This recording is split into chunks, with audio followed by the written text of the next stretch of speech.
Hey everyone, welcome back. Today, we're doing this.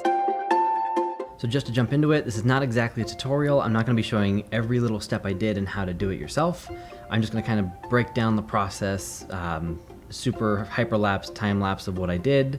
I recorded the whole thing, so I'm just gonna run you through it, talk about some of the things I was thinking of when I was doing it, and that kind of thing. So I did all this just because I needed a cool Instagram picture to post. I hadn't posted in a long time, and I know that when you wait a certain amount of time on Instagram, it tells people this person hasn't posted in a while. So I wanted it to be something worth looking at.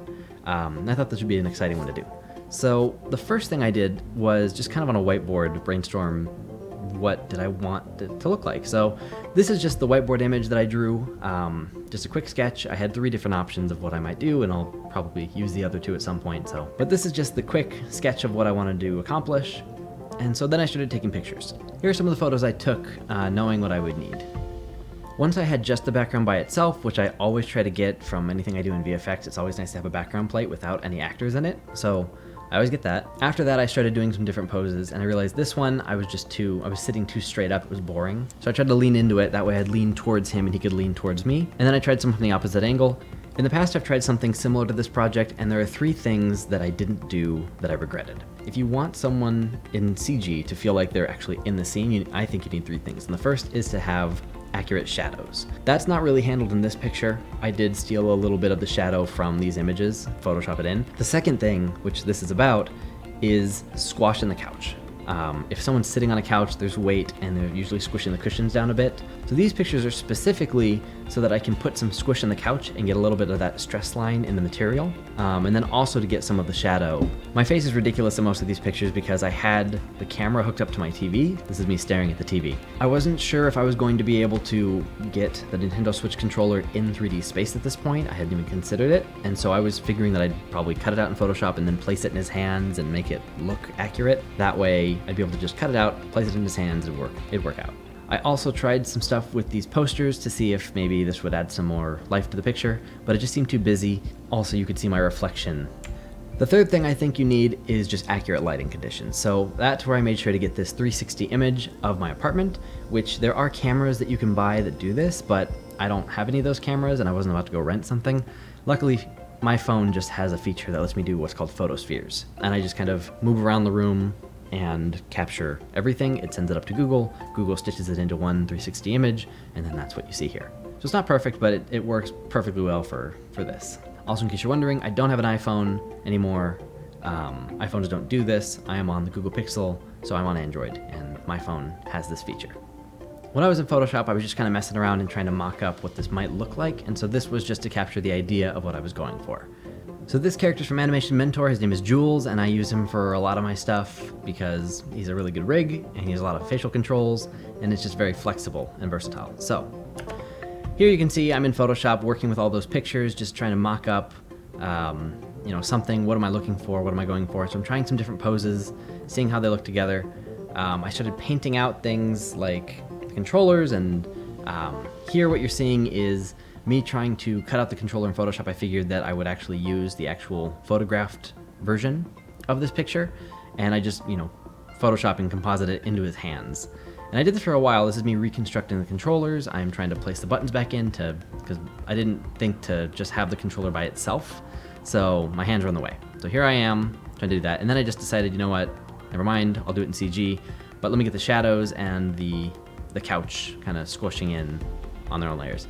I tried here to see whether I'd like the posters to be in the frame. So I did a bit of work to see if I'd like that, but it just seemed too busy. I brought it into Maya.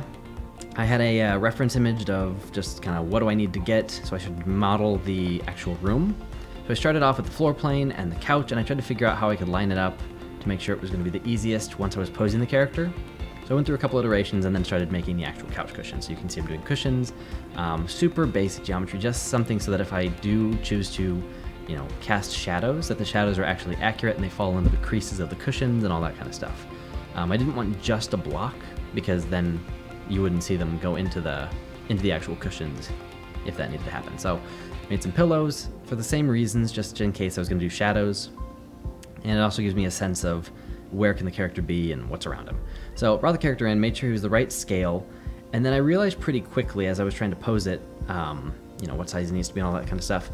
And then I realized that I needed something a little bit better than just the image of me. So I decided to try some grease pencils, line of action, what do I want to draw? So I brought it back to Photoshop, and I decided to push everything, push the pose, and then I brought it back to Maya, used a grease pencil so that I could turn off the reference image and just go based on the Maya drawings. That way I didn't have to worry about them intersecting a plane. So then I spent a lot of time just crafting that pose, which is something I've learned a lot about. You just craft the pose. You spend a lot longer to get a great pose than you think is necessary, but doing that really helps sell your animation, or even in this case, just a photo, which is the whole point. I got really deep into the controls. I was doing everything, scaling hips, doing all kinds of weird stuff, breaking the rig to make sure I could hit that silhouette, get the pose that I wanted, have it make sense anatomically so that he didn't look broken, but still be very, very stylized, very pushed. He needed to look like he fit into the world, but he still needed to be interesting. Once I had him in place, I grabbed a Nintendo Switch in 3D. I started doing all the surfacing for that, which was basically just choosing, glossy or not. So I made the colors match up, and this was my favorite part. I always like to have one part that I deem my favorite part, and my favorite part in this case happened to be placing the controller in his hands and getting that all to work. It was really cool getting to have the Switch controller in CG space.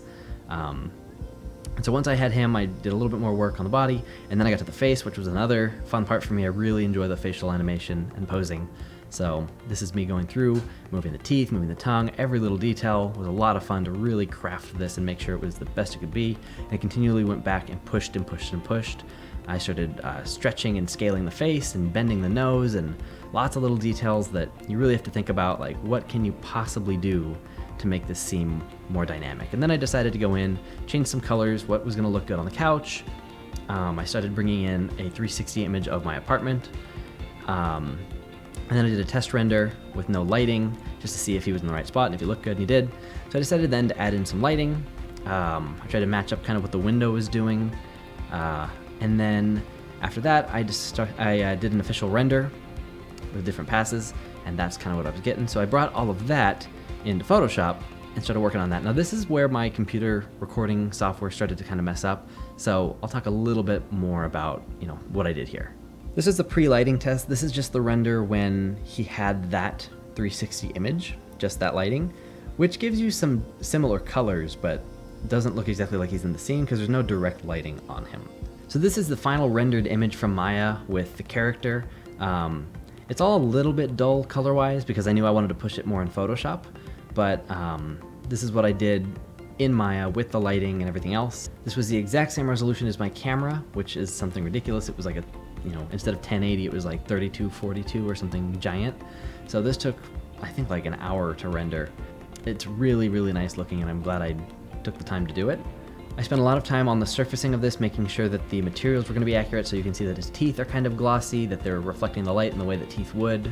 You can see on the controllers that there's a little bit of bounce light. If you look at the palm of his right hand, right under his thumb, it's glowing red because the light's reflecting off of the actual controller.